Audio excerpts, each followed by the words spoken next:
Welcome to Drive Time Dystopia, where the future is broken, the system is watching, and survival always comes at a cost.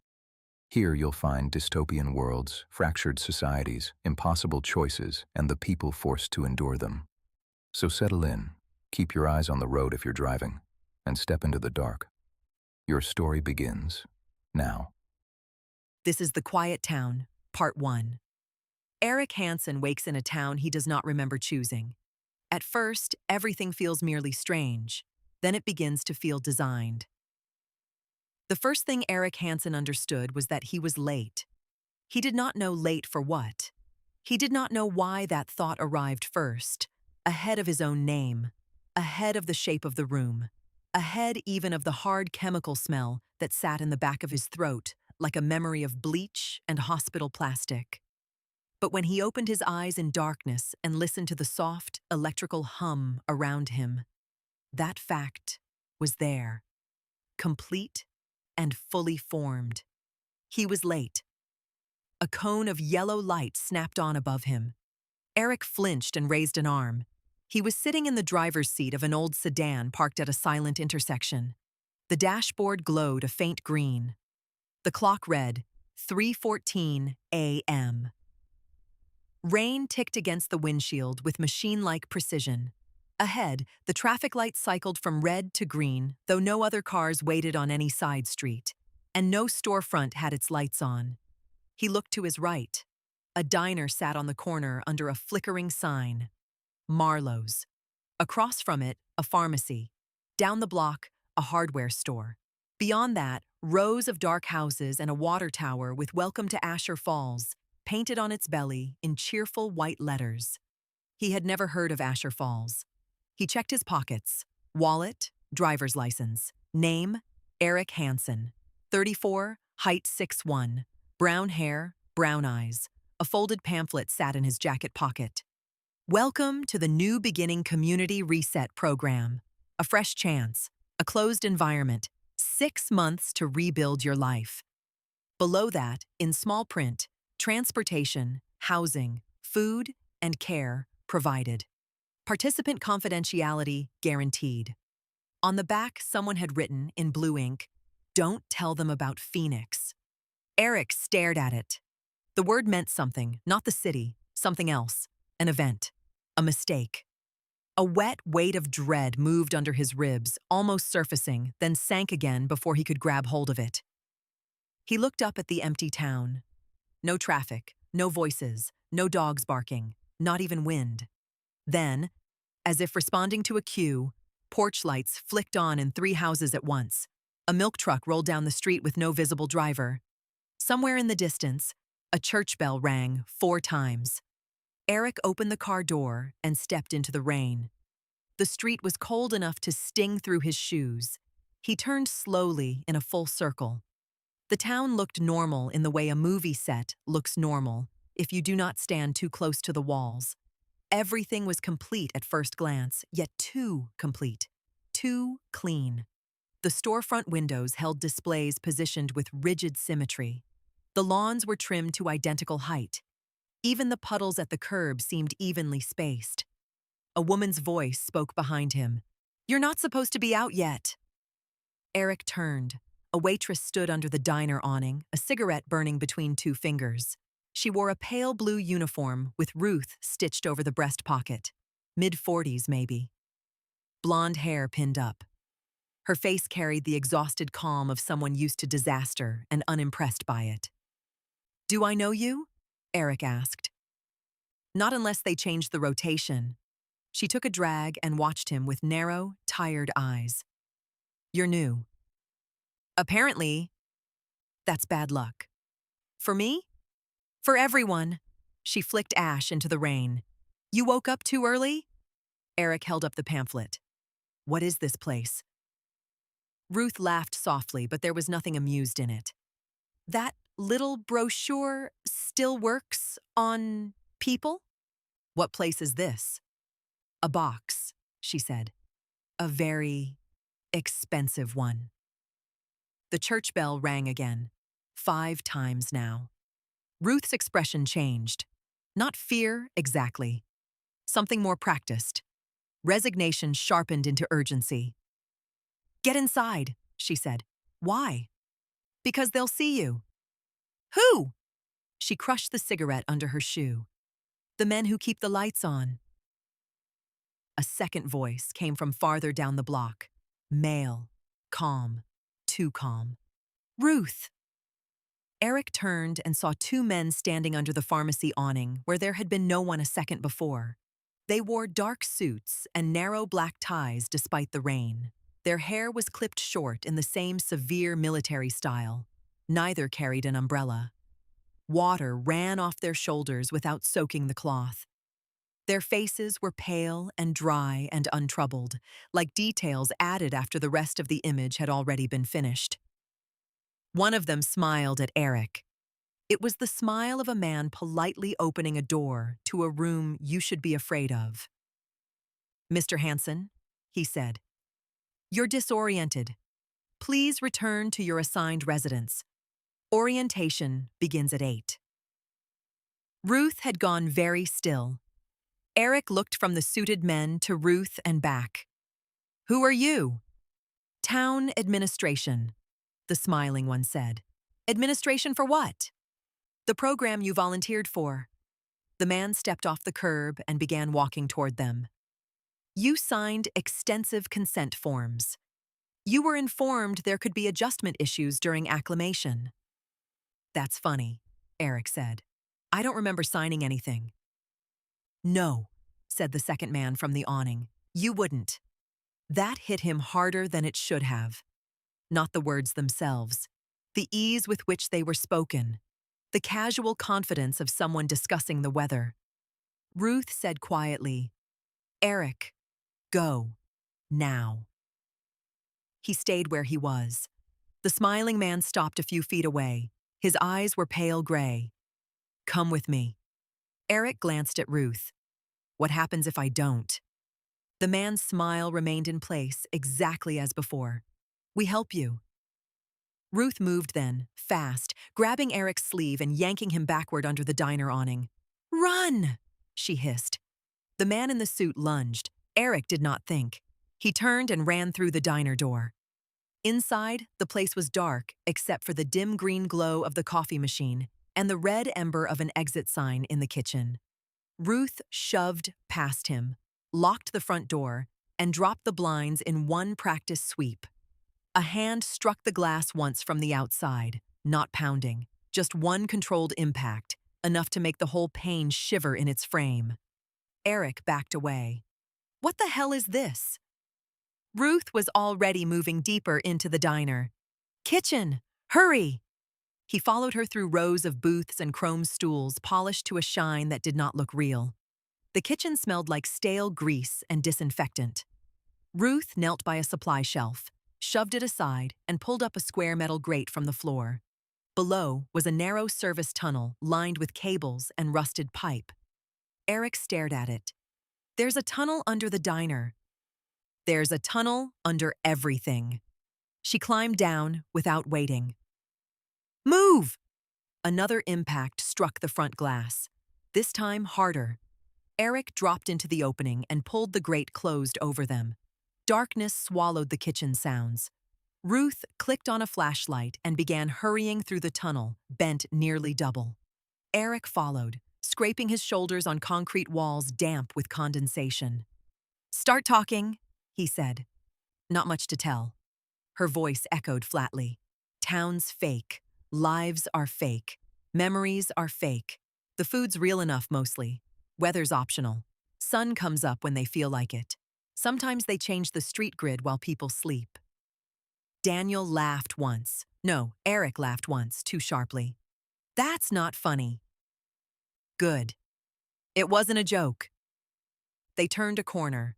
The tunnel widened slightly. Bundled cables ran overhead into junction boxes marked with black stenciled numbers. Through the wall came a low, constant vibration like some giant machine breathing. "Who are those people?" Eric asked. Ruth did not slow. "Handlers, security, scientists, bureaucrats. Depends what day you catch them.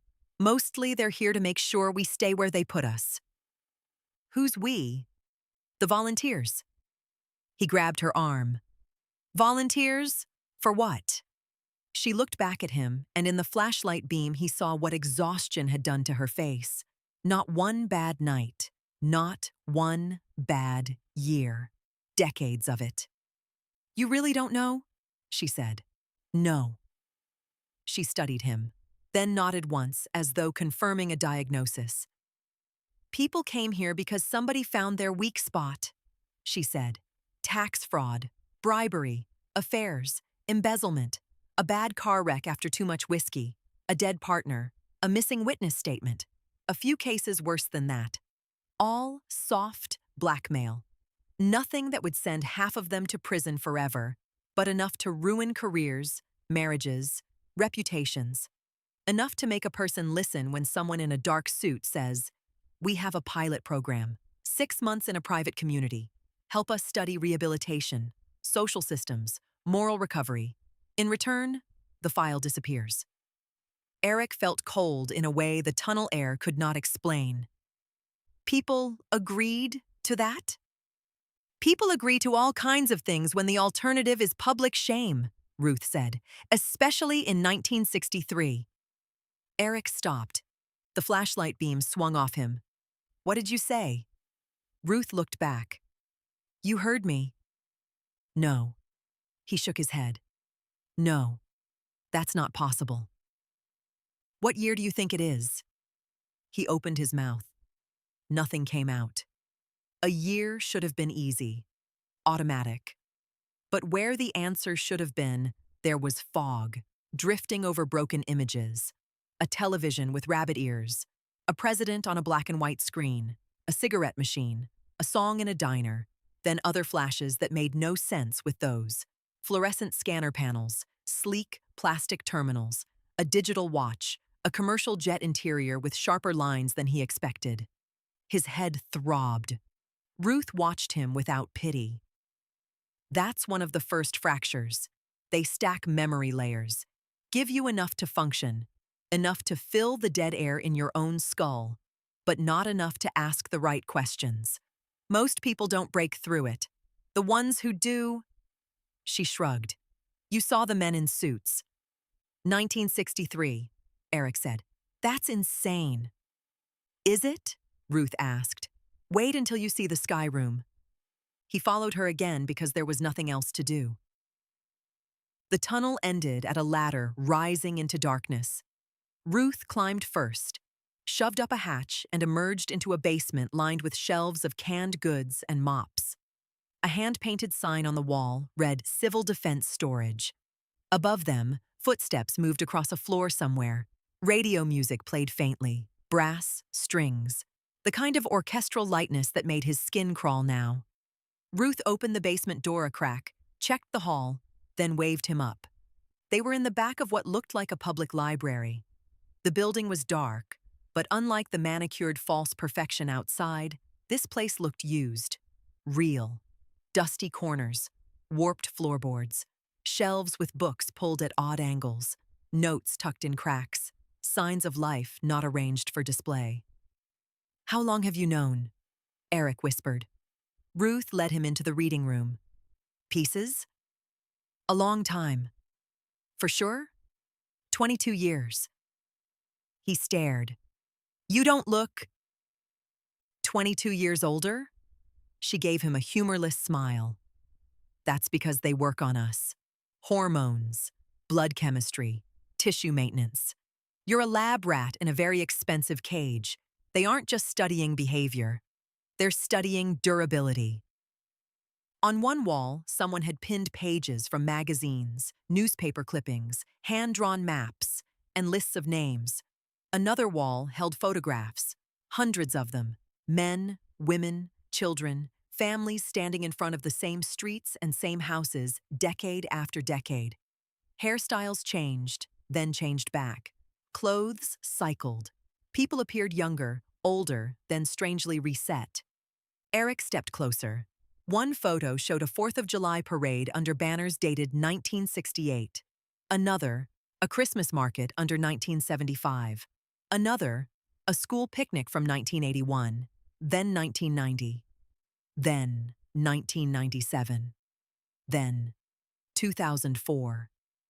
In every one, the water tower in the background still said, "Welcome to Asher Falls."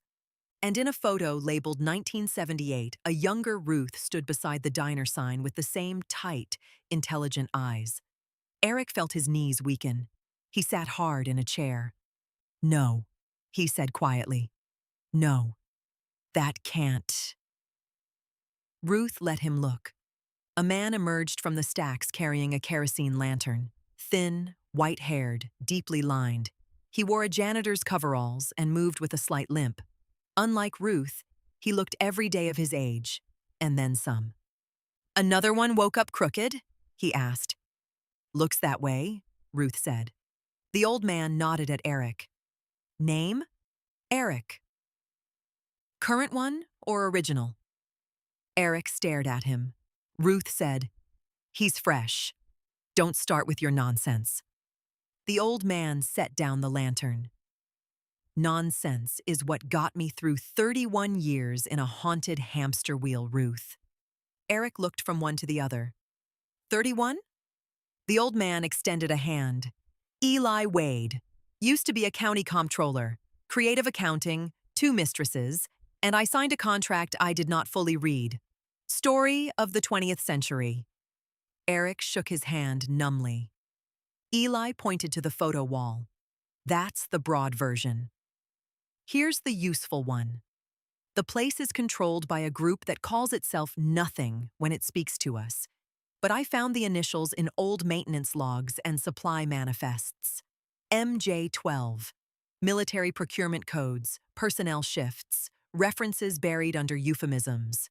Stands for Majestic 12. Eric laughed again because the alternative was to start screaming. "That conspiracy thing? UFOs? Secret committees?" Eli lifted one shoulder. "Maybe once. Or maybe that was camouflage. Doesn't matter. By the time they built this place, they were a hybrid of intelligence community, military black budget, medical research, and industrial contracting. They specialize in burying things that should not exist." Ruth leaned against a table. "Including us." Eric rubbed both hands over his face. "Why keep people for 30 years? 6 months, I understand. It's monstrous. But I understand it. What is the point?" Eli answered softly. "Because 6 months tells you how a person breaks. 30 years tells you how a soul can be edited."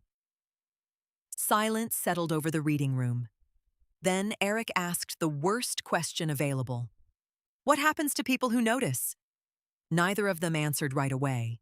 Finally, Ruth said, "Sometimes they disappear. Sometimes they come back wrong." "Wrong how?" Eli turned the lantern wick higher. "You ever meet someone after a stroke? Same face, same voice. But the arrangement inside's been changed. We've seen people come back emptied out. New hobbies, new spouses, different handwriting.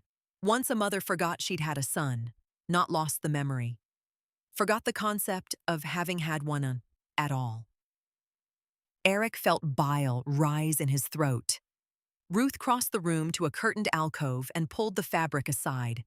Inside sat a metal gurney, restraints bolted to the sides. Above it hung an articulated armature with injectors and polished steel probes. On a tray beside it lay a headset lined with needles and conductive mesh. "This is what they do when they can't risk moving someone topside," she said. "Library basement got repurposed years ago. We reclaimed the room after a fire in the West Sector gave us some freedom." Eric could not look away from the chair-like cradle under the probes. "How many people know?" he asked. "Know enough?" Ruth said. "Maybe 12, maybe fewer now. Most people sense something is off. Very few can build the whole picture before the system spots them." "System." Eli nodded upward. "Cameras where you don't think there are cameras. Microphones in lampposts. Behavior tracking through utility usage, shopping patterns, church attendance, school routines. We think they score deviation. Once you rise above a threshold, the suits show up." Eric swallowed. Then why am I here? Why haven't they taken me? Ruth and Eli exchanged a glance. Because, Ruth said, sometimes they let one wake up. He stared at her. They want to see who you contaminate, she said. Truth spreads fast in a sealed town. Panic spreads faster. They learn more when the infection moves before they cut it out. The phrase made his skin crawl. The infection. Eli reached into a drawer and pulled out a slim folder. He handed it over. Inside was Eric's photograph. Several, actually. Driver's license photo. A candid shot of him unloading groceries from a station wagon. Another standing on a front porch beside a brunette woman and two children who felt instantly, devastatingly familiar. His breath caught. Who are they? Ruth's face softened by a degree. Your assignment set. My what? Your wife. Your children. Your job at the insurance office. The house on Bell Street. The golf habit. The blood pressure medication. The arguments with the neighbor over his dog. It's your current life. Or the life they gave you. Eric stared at the family photo until the edges blurred. The woman's smile felt like a blade slipping between his ribs. He knew the line of her jaw. The freckle near one eye. The exact way she was trying not to squint in the sun. Some part of him loved her with a force that almost knocked him over. But another part, colder, deeper, knew that feeling might have been manufactured. Are they real? He whispered. Ruth took a long time answering. They're people. That was not an answer, which meant it was. Part 2. Eric Hansen now knows Asher Falls is not a town in any normal sense. It is a system, and systems do not like being seen. Eric closed the folder and looked from Ruth to Eli Wade. I want to see the sky room. Eli looked up sharply. No. You mentioned it. I mention a lot of bad ideas. Eric stood. If this is true, I need proof. Ruth sighed. Of course you do. Eli muttered something that might have been a prayer or a curse, then reached for his lantern. Fine. But if we get caught, I'm blaming youth and impulsiveness. You're 80, Ruth said. I'm 62 and look 80 because the bastards got lazy with my endocrine balance in 1989. They left the library through a side stairwell and crossed 2 alleys, 1 churchyard, and the rear of a grocery distribution shed, where a delivery truck idled unattended. Dawn was beginning, not gradually, but all at once, like a dimmer switch pushed halfway up. The eastern sky brightened in a clean band of orange too neat to be atmospheric. Eric noticed it immediately. That's wrong. Ruth did not look at the horizon. Yes. They entered an old municipal building near the edge of town. The first floor held empty offices and file cabinets bolted to the walls. The second floor contained a corridor ending at a heavy steel door with no handle on the outside. Eli produced a key from inside his boot. Why do you have a key to this? Eric asked. Because one handler died badly in 1974, Eli said. And because God occasionally develops a sense of humor. The door opened into a chamber perhaps 30 feet across, circular, chilled, and humming with hidden equipment. The far wall was all glass. Eric stepped toward it and stopped. Beyond the glass was not sky. It was structure. The town ended in a ring of black trusswork and catwalks. Massive lamps hung like artificial suns, mounted on rails. Above them arched a vast shell of segmented metal disappearing into darkness. The edge of Asher Falls sat on a platform, suspended inside a cavernous enclosure so large his mind rejected it at first. Cranes, elevator shafts, gantries, ducts thick as train tunnels. Along the far curve of the enclosure, more town sections sat in shadow, empty street grids, facades, test blocks, waiting their turn. As he watched, panels rotated overhead, and the sunrise shifted angle by precise mechanical degrees. The town was inside a machine. No, worse. Inside a laboratory. Eric put one hand against the glass. There's no outside, he said. Oh, there's an outside, Ruth said. We're just not in it. Eli pointed upward. High on the inner shell, behind another pane of glass, sat a row of observation booths. Figures moved inside them, small at this distance, backlit by instrument panels. Watching. Eric felt suddenly, physically naked. Then he saw something else on the lower maintenance level beyond the town boundary. A line of old cars under tarps, discarded signage, a school bus rusting in a corner, layers of time stacked like sediment, each era preserved and put away. He whispered, "My God." That's the idea, Eli said. Build a private universe, control every variable, time, information, medicine, religion, scarcity, pleasure, fear. Then you learn what human beings really are when every mirror around them belongs to you. Ruth moved to a control pedestal near the wall. We can't stay. There'll be sweep logs. Eric barely heard her. He was looking at the observation booths. One of the glass panels up there darkened, then became transparent from within.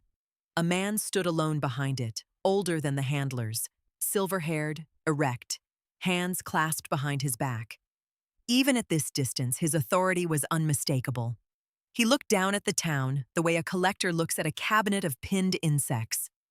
The man lifted one hand and touched two fingers to the glass in a gesture that was almost a salute. Then the room alarm began to pulse red. Ruth snapped away from the pedestal. Move! They ran. The steel door slammed shut behind them as klaxons rolled through the building. Somewhere below, heavy locks disengaged in sequence. Eli limped faster than Eric would have believed possible, breathing curses the whole way down. By the time they burst into the street, the town was waking all at once. Front doors opened, radios came on, sprinklers hissed across lawns. A school crossing guard walked into place at an intersection, though no children were visible yet. People emerged from houses wearing slippers and confusion, glancing around at the alarm with the vague helplessness of cattle hearing thunder. 3 black sedans turned onto the street from different directions. Ruth pointed toward the rail yard. There! They sprinted between houses, cutting through backyards. Eric vaulted a fence and landed badly, pain flashing through his ankle. Eli nearly fell, recovered, kept going. Behind them, engines rose and voices shouted through bullhorns, calm, measured instructions ordering all residents indoors. Emergency exercise. Return to your homes. This is a controlled event. It was the tone that made it terrifying. No urgency, no anger, just ownership. They reached the rail yard at the edge of town where freight cars sat on dead tracks under a canopy of iron beams. Ruth led them to a maintenance shed half hidden behind stacked pallets. Inside, she shoved aside a workbench to reveal another hatch. Eric grabbed her wrist before she opened it. That man in the booth, he said. Who was he? Ruth's eyes flicked up to his. You really want the answer now? Yes. Eli was already listening at the shed door. Ruth said, his name, at least the one we found in supply authorizations and archived badges, is Dr. Halden Wren. He's been running the program since before I woke up here. Eric frowned. Since before 1963. She nodded once. That's impossible. So is the rest of this. Bootsteps sounded outside. Eli hissed, inside, now. They dropped through the hatch and sealed it just as the shed door crashed open above them. The tunnel below was narrower than the others, unfinished concrete with cable trays along one wall and a faint smell of ozone. Ruth killed the flashlight. Overhead, muffled voices moved back and forth. Eric could hear his own breathing, too loud. A grinding mechanical sound started somewhere ahead of them in the dark. Eli whispered, That's not good. What is it? Eric whispered back. Section seal. Ruth swore under her breath and switched the flashlight back on. 50 yards ahead, a blast door was beginning to descend from the ceiling. They ran for it.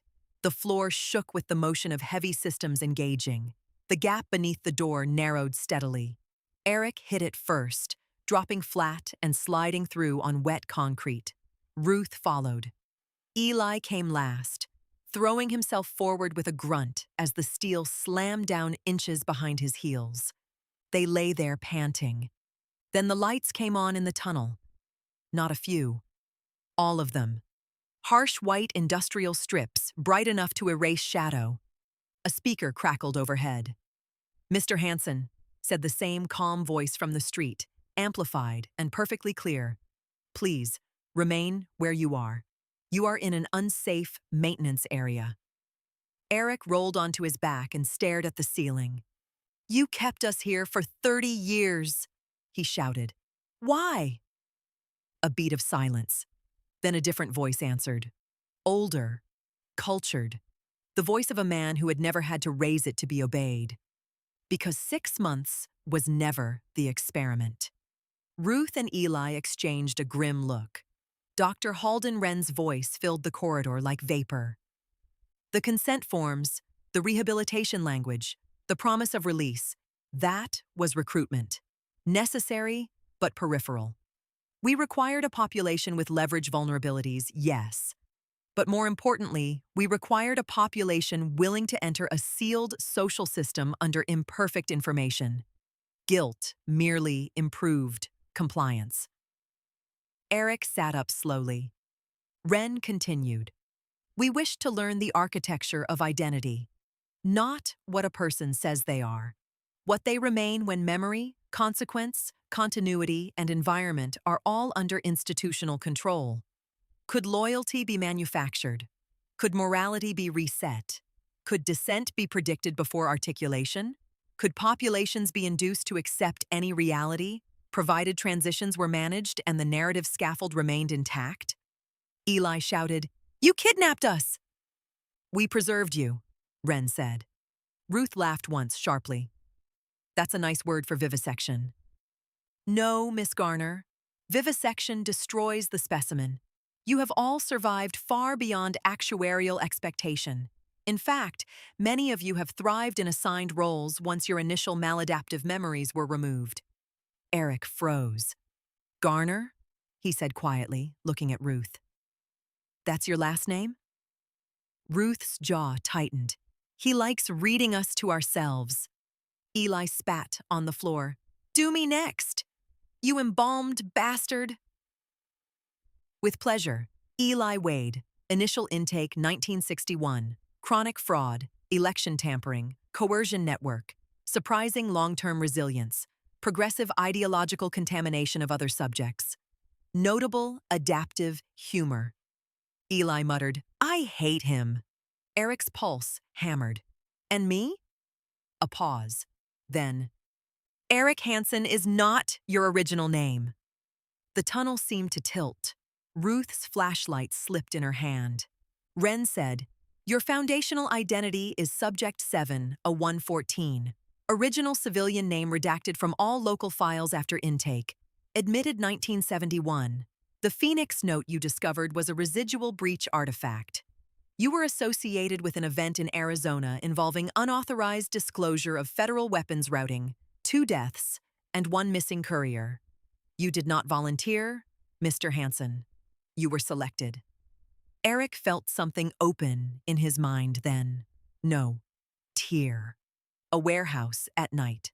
Sodium lights. A woman shouting his name, not Eric, never Eric. A briefcase. Gunfire. A car burning against concrete pillars. His own hands slick with blood, trying to hold pressure on someone's throat while a siren wailed farther away. He doubled over.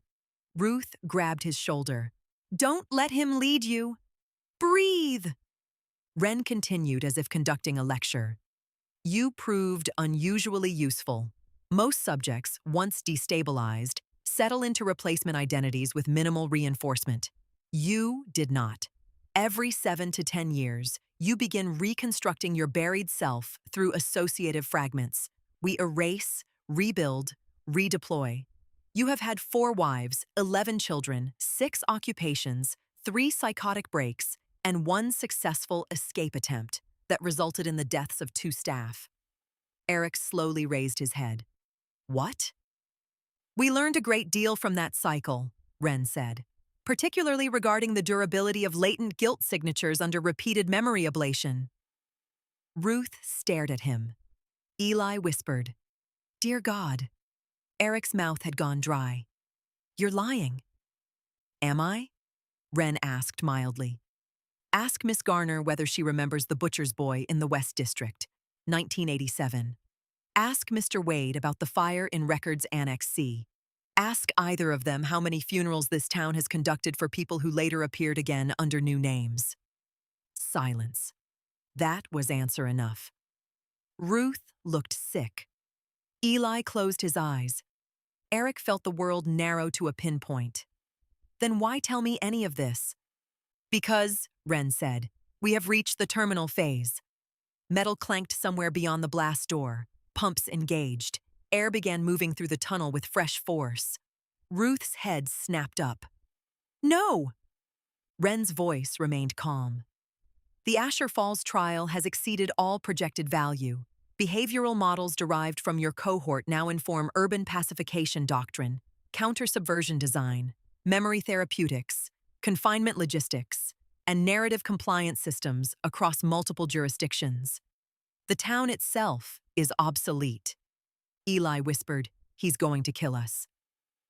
"Not kill," Wren said. "Conclude." The air changed smell. Sweet. Clinical. Wrong. Ruth covered her nose. Gas. At the far end of the tunnel, a secondary emergency door began lifting open. Wren spoke again. "There is, however, one final branch I wish to observe personally. Subjects informed of their total dispossession often display either collapse, pleading, rage, or sacrificial altruism. You, Subject 7. A 114 have historically preferred violence. I'm interested to see whether that remains stable." Eric did not feel fear then. Not in any useful sense. Fear required room around it. This was something tighter, denser, forged out of all the missing years pressing inward at once. He turned to Ruth and Eli. "That door. Go." Ruth grabbed his arm. "Not alone." "Go," he said again, and whatever she saw in his face made her let go. The emergency door was only half open when Eli shoved through. Ruth followed, then hesitated. Eric looked at her. "Whatever you did before this place," he said, "they don't get to be the last thing that defines you." Her eyes went wet, just once, and she disappeared beyond the door. Eric turned and ran the other way. The sweet smell thickened. Warning lights strobed above him. He reached the blast door and found a manual override wheel set into the wall. He threw his weight against it. Nothing. Again. Again. On the third try, the mechanism groaned and the door rose 6 inches, then a foot. Enough. He flattened himself and shoved under. The tunnel beyond was already hazed with vapor. 2 handlers in suits were advancing through it with respirators on. Eric grabbed the first one by the ankles as he passed the door gap and yanked hard. The man hit the floor. Eric took his pistol before the second handler could bring his own up. 2 shots thundered in the confined space. One handler fell. The other staggered, clipped in the shoulder, hit a conduit box, and slid down the wall. Eric stripped the respirator from the fallen man and jammed it over his face. The wounded handler reached toward him. "Please," the man rasped. Eric stared at him. Young. Younger than he expected. Just another employee in a suit, maybe, doing the world's worst desk job with field assignments. Then Eric saw the silver pin on his lapel. MJ-12. He left the man alive and ran. Above-ground access stairs led him into the underside of the observation sector. This part of the structure was not a town. It was raw engineering, catwalks, cable runs, security doors, racks of humming equipment, windows overlooking the artificial sky. Through one, he saw Asher Falls below, Streets gleaming under manufactured mourning, townspeople moving in orderly confusion as public address instructions told them to remain calm and await guidance. Little dolls in a sealed terrarium. He moved upward by instinct and momentum, following signs labeled administration and biocognitive control. Twice, he shot cameras. Once, he nearly shot a technician who came through the wrong door at the wrong time and only survived because Eric saw terror, not menace, on the man's face. At the final security vestibule, a woman in a lab coat stood frozen with her hands raised. "Please," she said. "You don't understand." He almost laughed behind the respirator. "No," he said. "I do." He took her badge and passed through. Dr. Halden Wren's observation booth looked less like a command center than Eric expected. No giant glowing map, no theatrical wall of screens, just a quiet room lined with consoles, thick glass, and shelves of binders. The people inside were already evacuating through a side door, carrying data cases. One reached for an alarm. Eric fired into the panel above his hand and showered him with sparks. Wren remained where he was at the central glass, silver hair immaculate, face composed. Up close, he looked old in the expensive way powerful men sometimes did. Polished, maintained, preserved by generations of other people solving problems for them. Eric leveled the pistol. "Call it off." Wren studied him. "You found your way back here faster this cycle." "Call it off." Wren inclined his head slightly. "You won't shoot me." "Try me."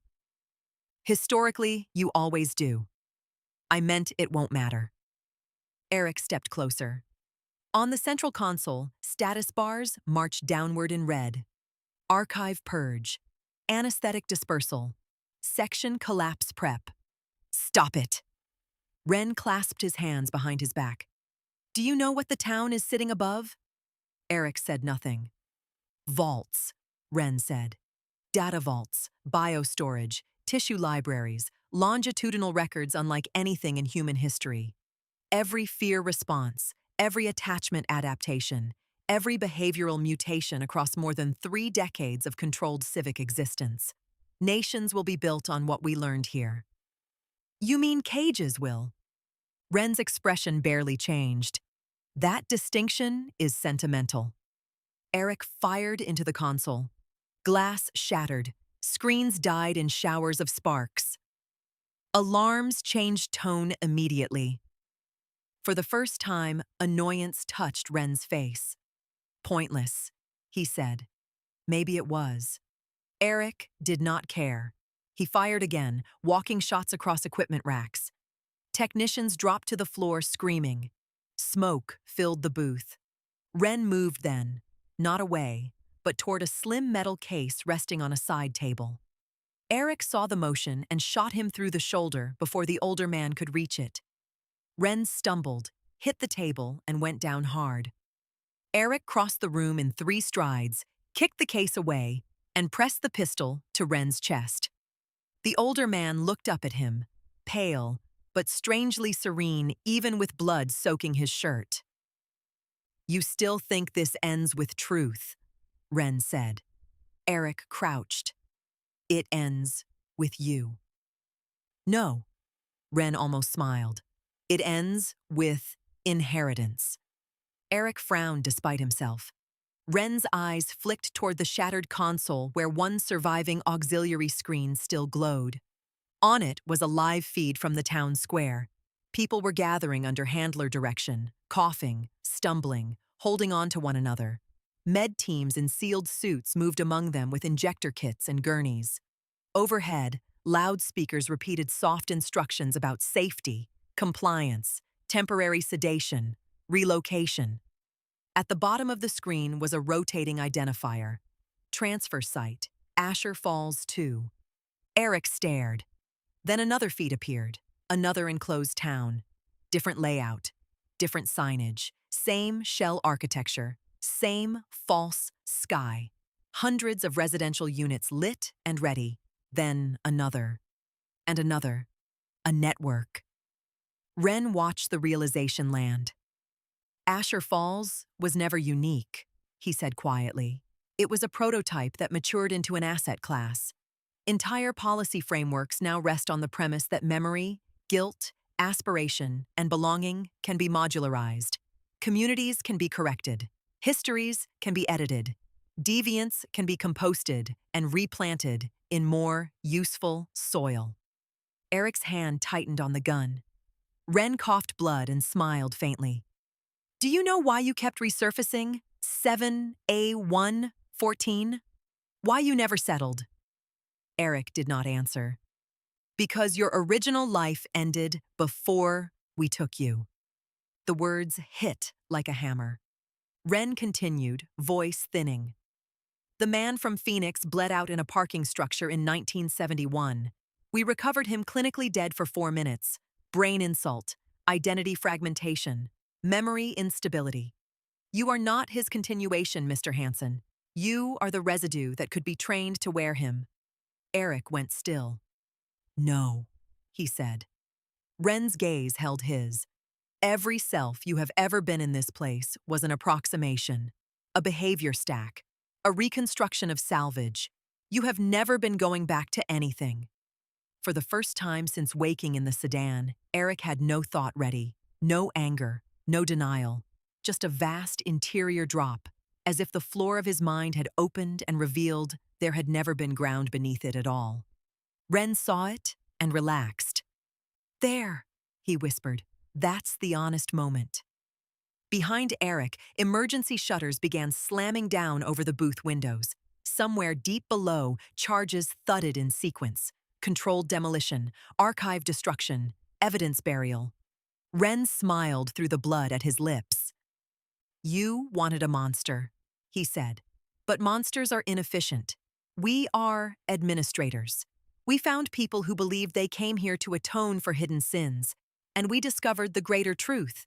Given enough time, most will accept any world that forgives them, no matter what it costs. Eric looked at the screen again.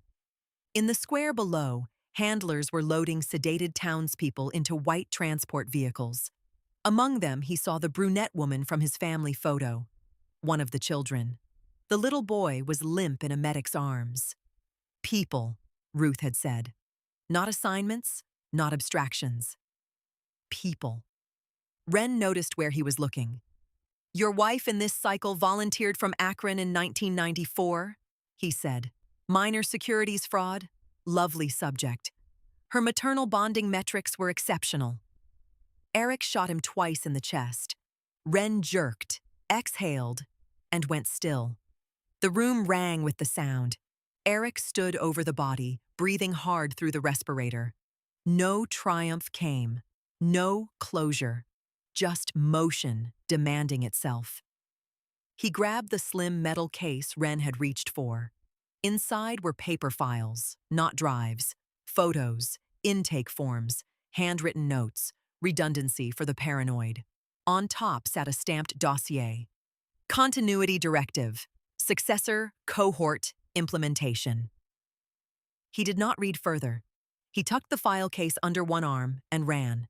Smoke thickened in the corridor. Fire suppression had failed in one sector and was overcompensating in another, dumping icy chemical foam across the floor. He took stairs, then maintenance ladders, then a catwalk overlooking the transfer bay below. There they were, white buses lined in rows, engines running, townspeople inside under sedation, workers sealing doors. Among the crowd near one bus, he saw Ruth and Eli in restraints, captured after all, guarded by two handlers. Eric did not think. He dropped the case onto the catwalk, braced the pistol, and began firing. Chaos rippled below. One guard fell, another dove for cover.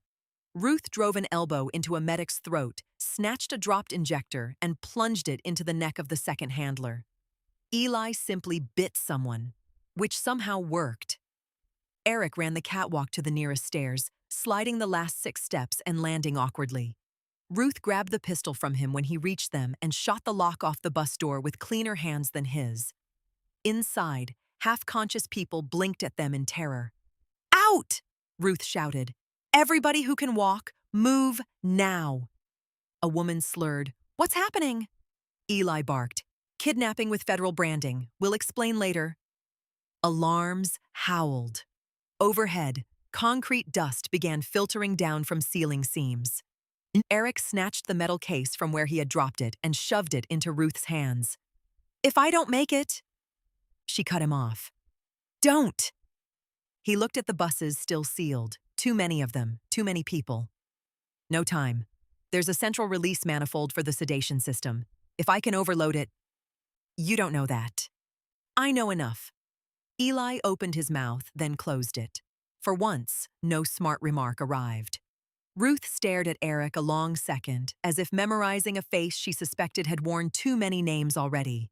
Then she nodded once. Rail tunnel west side. If it opens, we take as many as we can. Eric almost smiled. See? That's definition.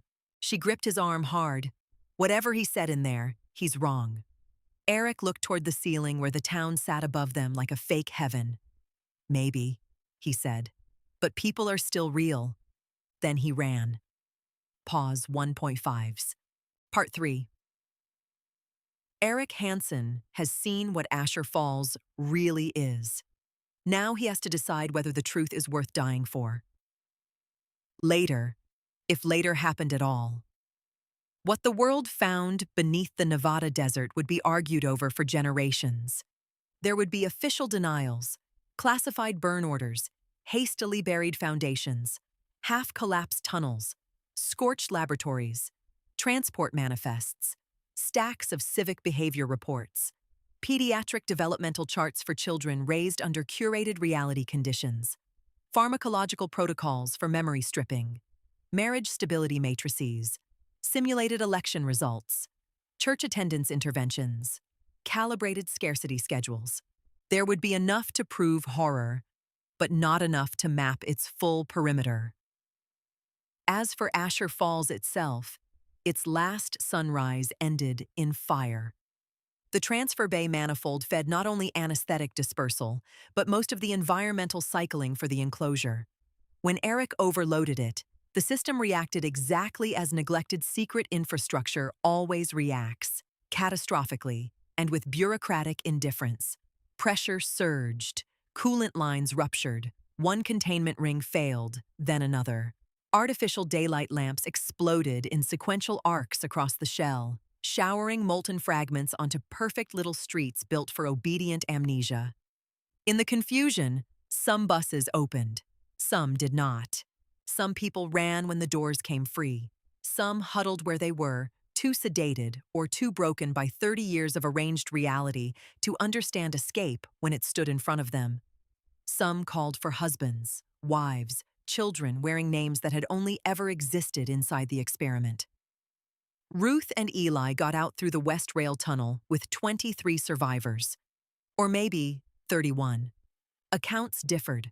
The official record would later claim no such place existed. Of Eric Hansen, or Subject 7. A 114, or whatever his first dead name had once been. No body was conclusively identified. That might have been the end of it. It would have been kinder if it were. Because 6 months later, in a temporary rehabilitation facility 2 states away, Ruth Garner was handed a cardboard archive box recovered from materials she had carried out of the wreckage. The metal case, smoke-blackened but intact. Inside were continuity files, personnel rosters, expansion maps, and a final sealed envelope marked in Dr. Wren's hand. For post-event ethics review. Ruth opened it alone. Inside was a single memo, not an apology, not a confession, a recommendation. It stated, in dry, clipped language, that the long-duration closed-town trials had succeeded beyond expectation, but one variable remained unresolved. Subjects eventually became attached to the artificial world despite knowing it was false. In several breach events, survivors demonstrated not only trauma, but grief over the destruction of their imposed communities. Wren's conclusion followed. The next generation model should eliminate the promise of eventual release. The hope of return creates destabilizing comparisons with a prior life. Better outcomes are achieved when subjects are captured young or born in system and permitted no concept of outside at all. Guilt-based volunteer cohorts proved useful for transition testing. Permanent populations will prove superior. Attached was a photograph. A schoolyard beneath another false sky. Children at recess. One little girl in the front row held a ball under her arm and smiled at the camera. On the back, in neat block letters, someone had written, Asher Falls 3, Inaugural Class, 1998. Ruth dropped the photograph. Because in the second row, half turned away, older by maybe 10 years and wearing a teacher's lanyard, stood Eric. Or something wearing Eric's face, watching the children, smiling faintly, as if he had always belonged there. And beneath the photo, paper clipped to the memo, was one last note from Wren. Identity is not what survives the lie. It is what learns to administer it.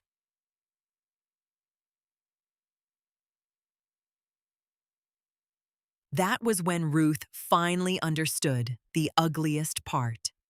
Majestic 12 had not merely kept the participants in the town for over 30 years. They had kept some of them so long and broken them so precisely that when the walls fell, the experiment began exporting itself through the survivors. The town had never been the cage. The town was the prototype. And now it was loose. But before Ruth ever read that memo, before the world argued over ash and tunnels and records no one wanted to believe, there had been those final minutes in the collapsing structure. Those moments in which the fire began to move and Eric ran toward the manifold, while the system above and below him tore itself apart. He crossed 2 levels of service gantries under strobing red light. Overhead, alarm speakers switched from calm procedural language to clipped evacuation code. Somewhere, a section of ceiling failed with a deep, structural groan that made the catwalk shake beneath his feet. The facility had been designed to survive panic among subjects, not damage from inside its own nervous system. That was the weakness in all large systems, he thought with some strange, detached part of his mind. They were built to manage the people beneath them, not the truth moving upward. He found the manifold chamber behind a sealed maintenance cage and shot the lock assembly off with the handler's pistol. The chamber beyond was hotter than it should have been, humid with steam and chemical haze. A bank of valves rose along one wall beside pressure monitors pulsing into unsafe red. Lines ran upward into the sedation dispersal network and outward into environmental controls feeding the false weather, false light, false life of Asher Falls. A technician in a respirator turned at the sound of the shot. Eric did not wait. He drove into him shoulder first, slammed him into the valve bank, and the two of them went down hard. The technician clawed for something at his belt. Eric saw the glint of a sidearm, caught the wrist, and drove it into the floor until the weapon skidded away beneath a cabinet. The technician was stronger than he looked, or maybe panic made everyone stronger. They rolled through spilled tools and steam, striking metal, concrete, pipe. "You don't know what you're doing," the technician gasped. "That's been the theme of the place," Eric said, and drove the man's head into the valve housing until he went limp. For 1 second, Eric stayed crouched over him, breathing hard through the respirator, one hand braced on hot metal. Then he stood and looked at the gauges. He did not understand the whole system. He did not need to. He needed only to break it faster than it could correct. He opened the first pressure bleed halfway, then jammed the wheel with a steel wrench from the floor. Steam screamed through the line. A second valve fought him harder, stuck under emergency pressure compensation. He put both hands on it and leaned until his shoulders shook and his vision narrowed, and then it gave with a violent shudder. Numbers spiked across the panel. A warning klaxon changed pitch. Behind him, the unconscious technician coughed, groaned, and began trying to move. Eric picked up the dropped sidearm and aimed at the wall above the man's head. Stay down. The technician froze. Eric looked back to the control panel. A row of manual override levers sat beneath a stencil reading Environmental Synchronization/Sedation Carrier Modulation. He pulled the first. Nothing happened. He pulled the second. And somewhere in the distance, something detonated with a deep metallic bang. Good enough. He pulled the rest. The effect was not immediate. That would have been too merciful. Instead, the system began to die the way empires die. In stages, each one denying the meaning of the last. Emergency lights flickered from red to white and back again. A voice over the speakers tried to begin a procedural announcement, failed mid-sentence, then restarted in a different language. Pressure lines overhead hammered so violently they seemed to be trying to escape the walls. Somewhere above, artificial morning in the town must have been stuttering between weather states, because the environmental feed monitors flashed competing overlays: dawn, overcast, rainfall, clear summer noon. Then the first major rupture hit. A pipe the width of a tree trunk burst across the chamber, blasting scalding vapor through the air in a white, violent sheet. Eric hit the floor and rolled behind a service console as debris hammered the wall around him. The technician screamed once, then went silent. The monitors all went black, except one. On it, for an instant before static swallowed the feed, Eric saw the town square, people running, the fake sky above them splitting with arcs of white fire. He got out because motion was still possible and the alternative was being cooked inside the machinery. He ran half-blind through vapor and alarm light, climbing back up service stairs 2 at a time, his hand sliding along rails slick with condensation and dust. Twice, he passed workers trying to move equipment against evacuation flow. Once, he shoved a medic through a door toward a route marked Surface Transfer Access because the man had frozen completely, staring at a crushed wall section like his training had never covered the possibility that systems might betray themselves. By the time Eric reached the transfer bay again, the room had become chaos. One of the bus rows was burning. Another had rolled free with no driver and now sat jammed at an angle against a concrete support. Sedated townspeople stumbled through chemical mist, some half awake, some dragging others, some standing still and looking around with the stunned incomprehension of people who had just learned reality could physically come apart. Ruth was on top of a handler near the loading platform, beating him with clinical determination using the butt of a sidearm. Eli, somehow, had acquired a fire axe and was using it mostly for intimidation, though the results were persuasive enough. Eric vaulted the last railing to the floor. Ruth looked up sharply. "Tell me you did it." "I did something." "Good enough." A section of upper catwalk collapsed behind them in a shower of sparks. Eli pointed with the axe. "West tunnel's open. For now." "How many can move?" Eric asked. Ruth turned in a fast circle, counting not with numbers but with triage instinct. "A few dozen at best. Some are gone. Some are too far under." The words landed, but there was no time to feel them.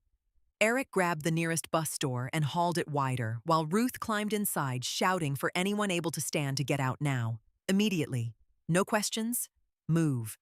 Some obeyed because authority still sounded like safety. Others hesitated until Eli bellowed a profanity-rich description of the structure currently trying to kill them all. That helped. For several minutes, they became nothing except function. Pull, lift, guide, shove. Repeat. A woman carrying a child who did not appear to be hers. A man in slippers with one eye swollen shut. A teenage girl whose wrists still bore sedation cuff marks. An elderly resident weeping quietly while insisting he had to get home before his wife worried, though there may never have been a wife at all outside his assignment set. Every face belonged to a person. Every person belonged to some stolen architecture of self and story that the system had manipulated until truth itself became a kind of violence. That was the thing Eric realized then, in the smoke and dust and rising heat. Rescue would not restore anyone to a clean life because clean had been removed years ago. At best, escape offered them the right to own their damage. A fresh siren began above them. Not alarm. Structural countdown. Ruth heard it first. We go now. Eli pointed the axe toward a cluster still trapped near the third bus. There are more. There are always more, Ruth snapped, and the fury in it was not cruelty, but grief under acceleration. Eric looked toward the cluster. A medic was trying to force open a side hatch. Beyond him, 3 people pressed weakly at the glass from inside. Distance, fire, time. The math was ugly and immediate. He turned to Ruth. Take them. She knew instantly what he meant. No. Take them. No. Eli stared from one to the other and for once said nothing. Eric stepped close enough that Ruth had no choice but to look directly at him. If the West Tunnel goes, nobody gets out. She gripped his sleeve hard enough to hurt. Stop deciding things like you're already dead. He almost said I might have been for years, but the line felt too clean, too dramatic, and the moment did not deserve theater. Instead, he said, go. And because she was Ruth Garner, because she understood triage and systems and the tyranny of seconds better than almost anyone alive, she let go. That hurt more than if she had refused. Eli met Eric's eyes. There was fear there, also respect, also a kind of old, exhausted fury at the universe for making this sort of thing necessary. Then Eli nodded once. Try not to make it elegant, he said. Eric huffed a laugh. You too. Ruth and Eli turned, gathering the survivors they could still move, driving them toward the West Tunnel entrance under the flickering guidance lights. Eric ran the other way. The third bus hatch would not release manually. He shot the hinges, kicked the bent panel inward, and dragged the first passenger out by the shoulders. The man was barely conscious and smelled of antiseptic, sweat, and whatever sweet clinical vapor had been feeding the sedation lines. The second was a woman who clung to Eric's coat and whispered the same 3 words over and over. I was good. I was good. I was good. He pulled her clear and pushed both survivors toward the tunnel path. The third passenger was a boy, maybe 12 years old.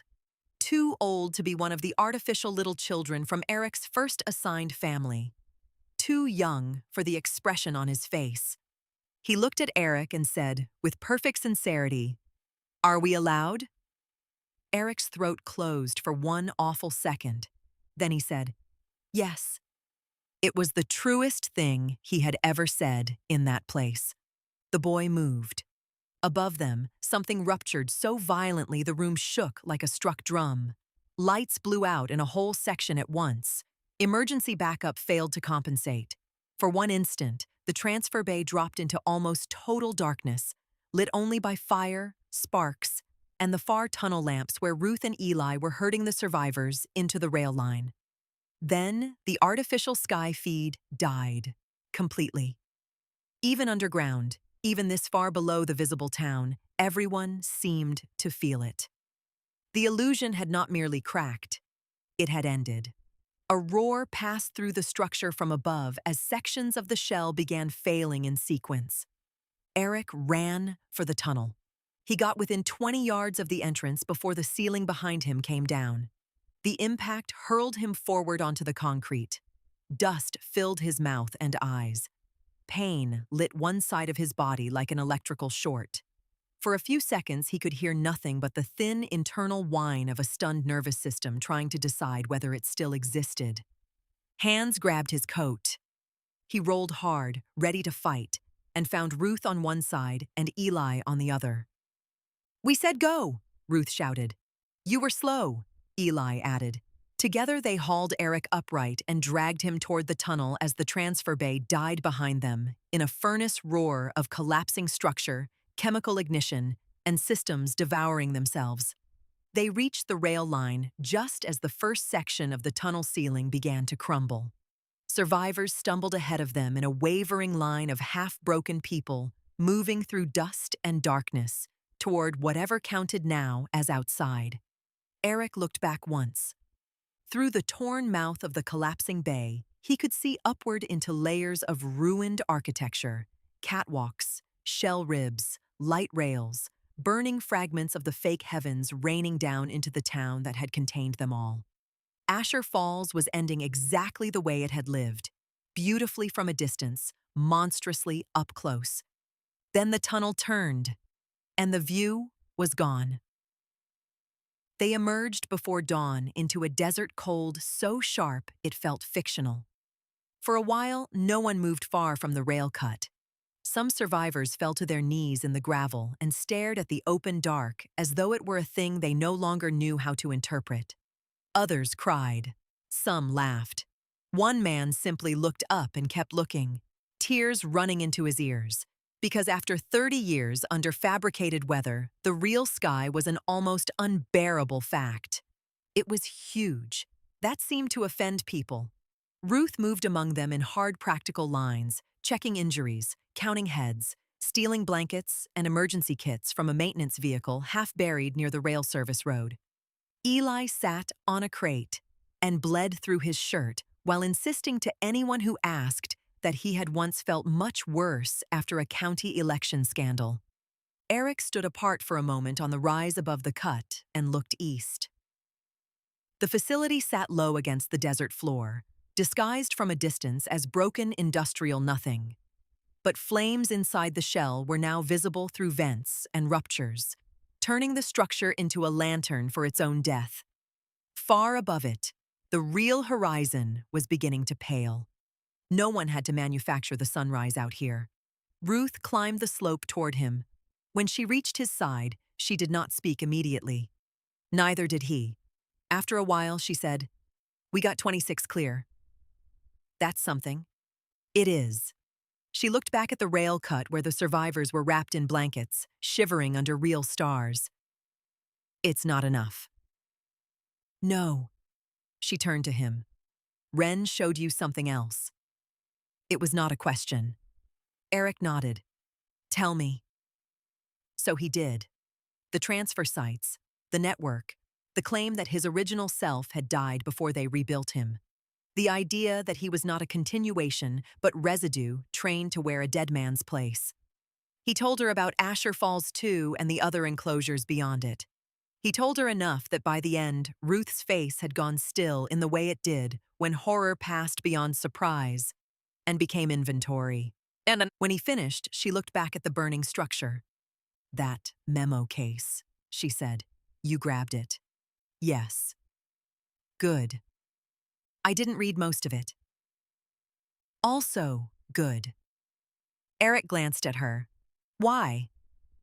"Because once you read the whole blueprint, it starts trying to live in your head."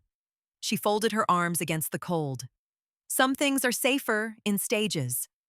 Below them, Eli called weakly but clearly, "If you two are having a meaningful silence, kindly do it while walking. Dawns when governments arrive and ruin everything." Ruth almost smiled. Then she looked at Eric fully. "Can you keep moving?"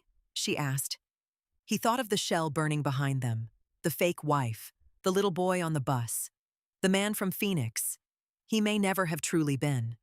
The faces in the town square, the fact that whatever he was, he had still chosen. "Yes," he said. That was enough. They went down the slope together. For the next several hours, they became what the broken world required. Not heroes, not symbols, just people in motion ahead of the denial machine. They stole a county truck from a maintenance laydown yard no one would miss for several hours. They split the survivors between transport and foot movement. Ruth chose routes that avoided cameras where she could and confused them where she could not. Eli stayed awake on spite and blood loss, calling turns from memory and cursing every federal roadway decision made after 1956. By noon, the first official statements were already forming somewhere behind them. Gas leak, classified training accident, restricted land event. No civilian casualties confirmed, no evidence of unauthorized detention, no comment on ongoing federal review. Ruth knew the language because she had lived under its cousins for decades. Eric listened to it once on a truck radio and turned the dial off. They reached a temporary shelter network in Utah by the following night. The people there were not official. Ruth had made sure of that. Church storage rooms, one sympathetic doctor, two social workers too angry at the world to ask many questions. A Union Hall caretaker who took one look at the survivors and said only, "Back room's warmer." For a while, that became the shape of survival. Warm blankets, soup, false names, stolen medicine.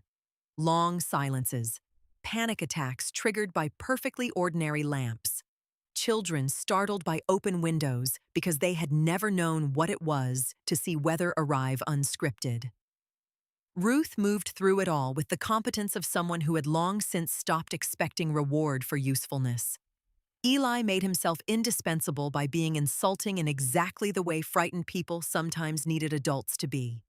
Eric did what was left, lifting, moving, counting, sitting beside those who woke screaming because sitting beside them was at least one thing a residue could do honestly. In the days that followed, bits of the outside tried to reclaim authority. Officials arrived with questions too neat to trust. A federal man with clean shoes wanted to separate witnesses by age and vulnerability profile. A medical review team asked strangely specific things about induced memory overlays for people who were supposedly responding to a transportation disaster. One woman with a state badge and perfect hair told Ruth that everyone here had experienced a dissociative mass trauma event and should avoid reinforcing delusional narratives. Ruth asked her if that phrasing came before or after the oath to lie. The woman left. By the second week, the survivors had already begun splitting into categories the outside found easier to metabolize. Some chose silence because speaking made too much real at once. Some talked to anyone who would listen and were promptly categorized as unstable. Some clung to fragments of their assigned lives because losing them would mean accepting a level of theft too large to narrate. A few tried to go find the homes, spouses, or children they remembered from inside Asher Falls, and discovered what the system had always known. Grief becomes most efficient when attached to things that were emotionally real, but administratively false. Eric watched one man mourn a wife who had never legally existed. No one knew how to help with that. One evening, as the light went down outside the shelter hall and the mountains beyond the lot turned blue-black in the distance, Eli sat beside Eric on the rear loading dock with a paper cup of terrible coffee in one hand. "You have the face," Eli said. Eric looked over. "What face?" The one people get when they learn surviving didn't explain anything. Eric said nothing. Eli took a slow drink and winced as though the coffee had personally insulted him. After a while, Eric said, "What if Ren was right?" Eli considered that without visible surprise. "About which horrible thing?" "You'll need to narrow the field." "About me." Eli snorted. "Never trust a dying administrator's metaphysics." "What if I really am just whatever was left?" Eli leaned back against the dock post and looked out into the dark lot where 3 survivors were standing under a sodium lamp, as though still uncertain whether they were permitted to occupy ordinary space. "You know what the clever part of that lie is?" Eli asked. "It makes identity sound like original paperwork, like if your first filing got burned, nothing after counts." Eric stared at the cracked concrete. Eli went on. "Listen carefully, because I dislike being profound and would prefer not to repeat myself. A person is not validated by being continuous. People get head injuries. People survive wars. People come home from prisons, cults, institutions, marriages, grief, and years they can't narrate cleanly. The idea that you stop being real because someone interrupted the sequence is just another control fantasy. Convenient for men like Ren. Catastrophic for everyone else." Eric let that sit. "You think I'm real?" he said quietly. Eli gave him a sidelong look. "I think you're inconvenient. Same thing under better lighting." That almost made Eric laugh. Almost? Eli stood with a groan, his joints arguing the whole way up. "Get some sleep. Tomorrow will be full of officials using the word recovery like they invented it." He started back toward the door, then paused. "And Eric?" "Yeah?" "If you do turn out to be a philosophical residue, kindly remain one with manners." Then he went inside. Eric sat on the dock a while longer beneath the uncurated sky.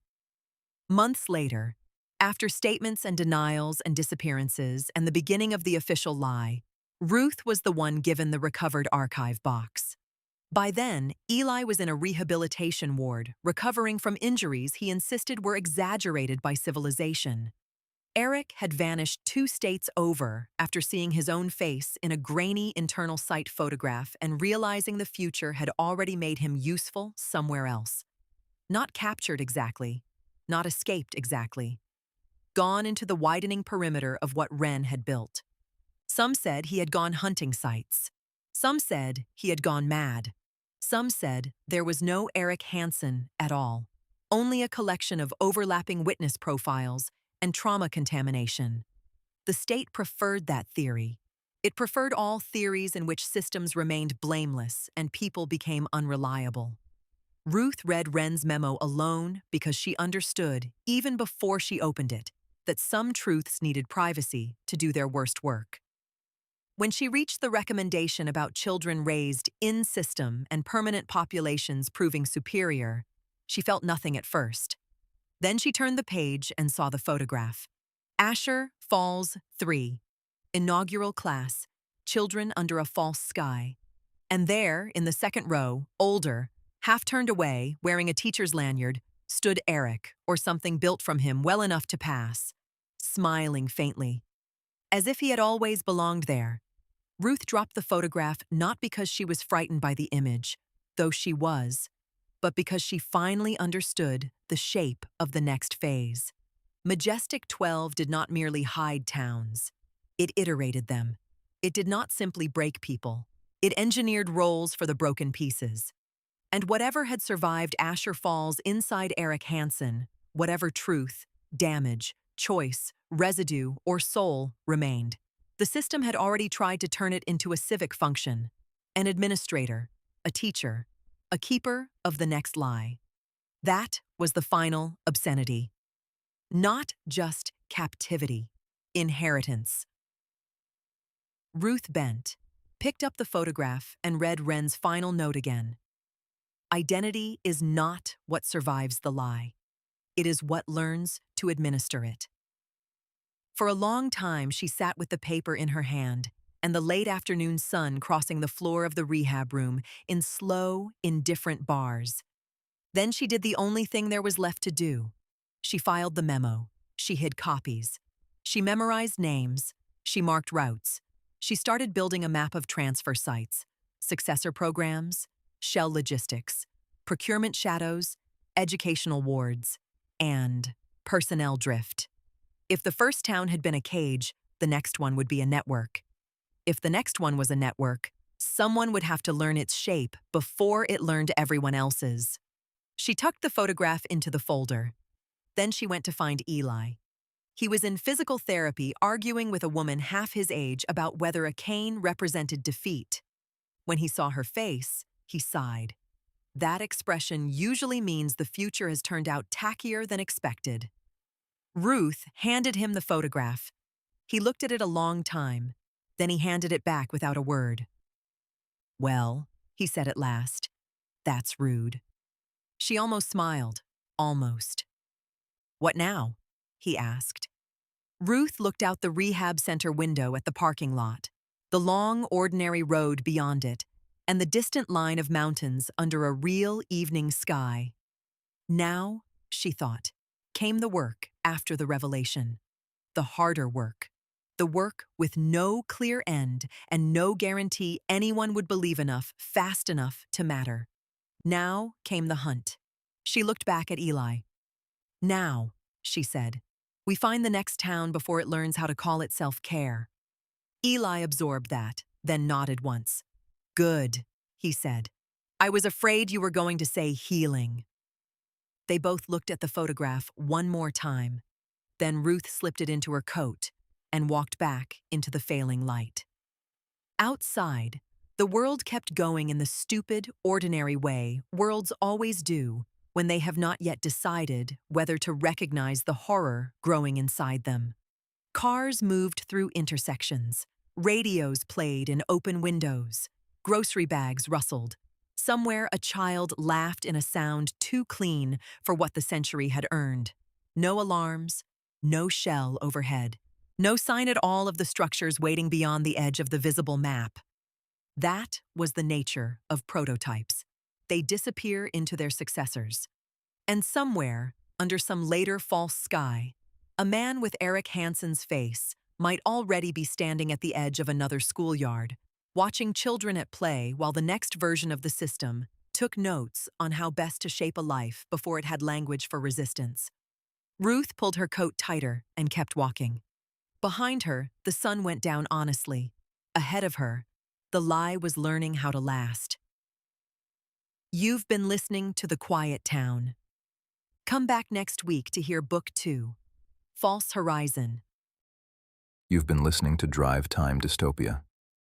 If you enjoyed this story, subscribe, like, and share the channel, and leave a comment telling me where you're listening from and what time it is where you are. Until next time, keep driving, keep imagining, and stay out of the dark.